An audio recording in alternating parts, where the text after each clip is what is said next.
হুমায়ুন আর আরাবুল তো একই। ক্যানিং পূর্বের তৃণমূল বিধায়ক শওকত মোল্লা আর কি বললেন দেখুন।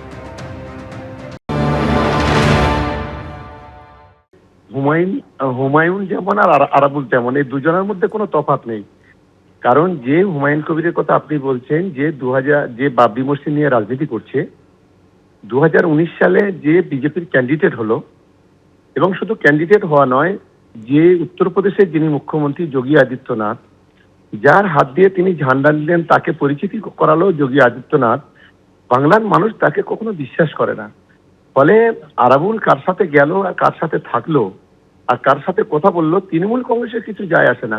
মমতা বন্দ্যোপাধ্যায় অভিষেক বন্দ্যোপাধ্যায়ের নেতৃত্বে লড়াই হবে, মমতা বন্দ্যোপাধ্যায় উন্নয়ন, অভিষেক বন্দ্যোপাধ্যায় সেনাপতিত্বের যে লড়াই হবে, সেই লড়াইয়ে এসব হুমায়ুন, নওশাদ, বিজেপি কিছুই ধারে কাছে ঠেকবে না। বাংলায় চতুর্থবারের জন্য মমতা বন্দ্যোপাধ্যায় মুখ্যমন্ত্রী হবেন, এটাই অন্তত আমি মনে করি। ভোটের আগে প্রচারে রাজ্য জুড়ে রথযাত্রা নামতে চলেছে বিজেপি, আর সেই রথযাত্রা উপলক্ষে রাজ্যে আসছেন প্রধানমন্ত্রী।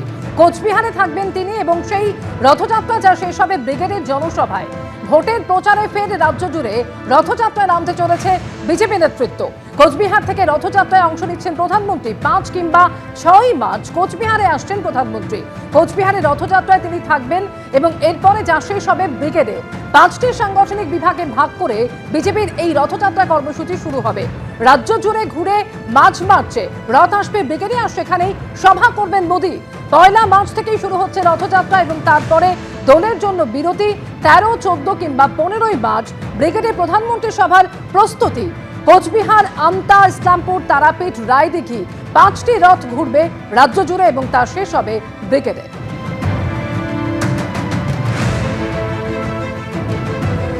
ये रथ यात्रा नहीं, परिवर्तन यात्रा है।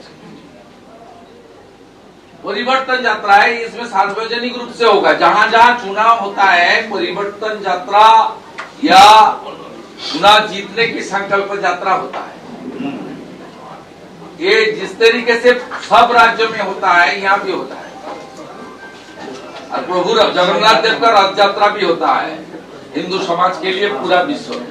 এবার দিদি সম্ভবত উকিলের ড্রেস পরে ভোট করবে। ওই যে সুপ্রিম কোর্টে গেছিলেন উকিলের ড্রেস পরে, আমার ধারণা এবার উকিলের ড্রেস পরে দিদি ভোট করবে। সেগুলো ভোটের নানা রকম তালিকা। ভোট আসার আগেই বেকার ভাতা চালু হয়ে যায়, ভোট আসার আগেই মিড ডে মিলে খাওয়া দাওয়া চালু হয়ে যায়। যেমন বিজেপি তার মতো করে প্রচারে নামবে, হিন্দু সব এক হও, দিদি তার মতো প্রচারে নেমে বলবে সব হিন্দু এক হয়েও না, আমিও হিন্দু আছি, আমি মোদির থেকে কম বড় হিন্দু নই, মন্দির করছি, শিব মন্দির করছি, দুর্গা মন্দির করছি, মহাকাল মন্দির করছি। এই ভোট হবে। বাকি বাংলার কি হলো, বাংলার কি হবে, মানুষের মধ্যে সেই ধারণাটাকে ধুমিল করে দেওয়া হবে। সেই ধারণাটাকে মানুষের মনের মধ্যে থেকে দুর্বল করে দেওয়ার চেষ্টা হবে। বিজেপির এই রথযাত্রাটা হচ্ছে বিজেপির বিদায় যাত্রা।